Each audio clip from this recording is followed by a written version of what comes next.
నమ. శ్రీ సరస్వత్యై నమ. శ్రీ గురుభ్యో నమ. బుక్లరా వ్యాసప్రోక్త మహాభారత ఇతిహాసం యథాతథంగా చెప్పుకున్నాం. ప్రతి శ్లోకం దాని అర్థం. ఇందులో భాగంగా నేనటి వరకు మనం ఆది సభ అరణ్య విరాట ఉద్యోగ భీష్మ ద్రోణ కర్ణ శల్య సౌప్తిక స్త్రీ పర్వాలనే 11 పర్వాలు పూర్తి చేసి 12వదైన శాంతి పర్వంలో కూడా మనం 269 అధ్యాయాలు పూర్తి చేసాం. 270వ అధ్యాయంలోని 30వ శ్లోకం వరకు చెప్పుకున్నాం. ఈ రోజున 31వ శ్లోకం నుండి కొనసాగిద్దాం. కొనసాగించే ముందు వ్యాస భగవాను ప్రార్థన చేసుకుందాం. వ్యాసాయ విష్ణురూపాయ వ్యాసరూపాయ విష్ణవే నమో వై బ్రహ్మనిదయే వాసిష్ఠాయ నమో నమః. నారాయణం నమస్కృత్య నరం చైవ నరోత్తమం దేవీం సరస్వతిం వ్యాసం తతో జయముదీరయేత్. అంజనానందనం వీరం జానకీ శోకనాశనం కపీసమక్షంతారాం వందే లంకా భయంకరం.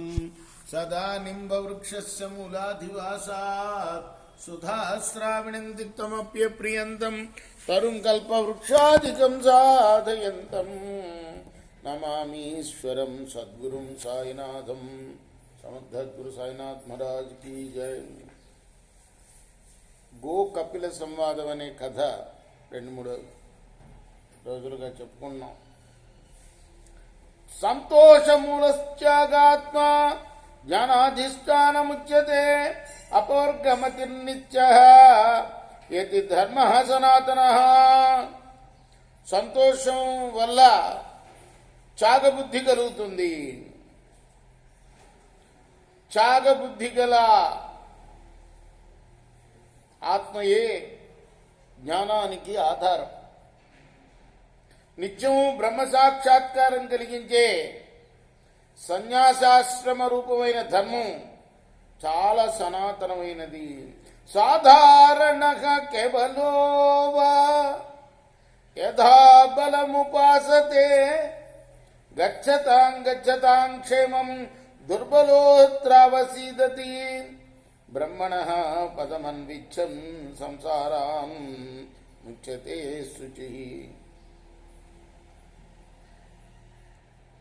ఈ యతి ధర్మం ఇతరాశ్రమ ధర్మాలతో కలిసినా కలవక స్వతంత్రంగా ఉన్నా యతులు తమ వైరాగ్య బలాన్ని అనుసరించి దీన్ని ఆశ్రయిస్తారు. అలా బలిష్టమైన ఉపాసన చేసే వారికి శ్రేయస్సు కలుగుతుంది. దుర్బలులు కష్టపడతారు. బ్రహ్మానుసంధానం చేసే పవిత్రులు సంసార బంధం నుండి మోక్షం పొందుతారు.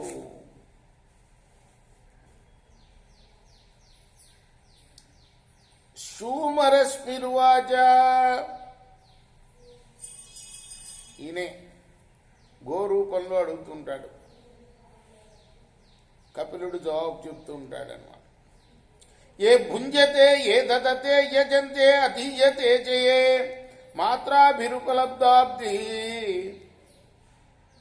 ఏవాచ్ఛాగం సమాశ్రిత ఏతేషాం ప్రేచ్ఛ భావేతు కథమః స్వర్గచిత్తమః ఏతదా చక్షమే బ్రహ్మన్ యథా తత్వేన పృచ్ఛతః. ధనంతో భోగం అనుభవించేవారు, దానం చేసేవారు, యజ్ఞం చేసేవారు, స్వాధ్యాయం పఠించేవారు, త్యాగం చేసేవారు చనిపోయాక వీళ్ళల్లో ఎవరు స్వర్గాన్ని పొందుతారో చెప్పండి. కపిల ఉవాచ పరిగ్రహా శుభా సర్వే గుణతోభ్యుదయాశ్చయే నతు త్యాగ సుఖం ప్రాప్త ఏ తత్వమపి పశ్యసి. కపిల మహర్షి జవాబు చెప్తున్నాడు. పరిగ్రహాలు, ధనాలు అన్నీ శుభప్రదాలే. గుణాన్ని బట్టి మరింత అభ్యుదయాన్నే కలిగిస్తాయి. కానీ త్యాగంలో ఉన్న సుఖాన్ని మిగిలినవి అందించలేవు. ఈ విషయం నీవు కూడా చూస్తున్నావు కదా. ఇప్పుడు మళ్ళీ ఆ గోరూపంలో ఉన్న శూమరశ్మి అంటున్నాడు. ఆ ఒక మహాముని ఆయన కూడా భవంతో జ్ఞాన నిష్ఠా వై గృహస్థ కర్మ నిశ్చయ ఆశ్రమాణంచ సర్వేషాం నిష్ఠాయామైక్యముచ్యతే ఏకత్వేన పృథక్త్వేన విశేషో నాత్ర దృశ్యతే తద్యథావద్యథా న్యాయం భగవాన్ ప్రబ్రవీతు మే. మీరు జ్ఞాననిష్ఠులు, గృహస్థులు, కర్మనిష్ఠులు, అన్ని ఆశ్రమాలు నిష్ఠా విషయంలో సమానమే అని మీరు చెప్తున్నారు. ఈ జ్ఞానకర్మలు రెండు ఒకటేనా లేక వేరా? ఈ రెండింటి తేడా స్పష్టంగా తెలియటం లేదు. యథోచితంగా యథార్థంగా చెప్పండి అని అడిగాడు. రేపు మనం మిగతా భాగాన్ని కొనసాగిద్దాం. కృష్ణార్పణమస్తు. సాయి కృష్ణార్పణమస్తు. స్వస్తి ప్రజాభ్య పరిపాలయంతాం న్యాయేన మార్గేణ మహిమహీష గోబ్రాహ్మణేభ్య శుభమస్తు నిత్యం. లోకాః సమస్తాః సుఖినో భవంతు. కృష్ణార్పణమస్తు. సాయి కృష్ణార్పణమస్తు.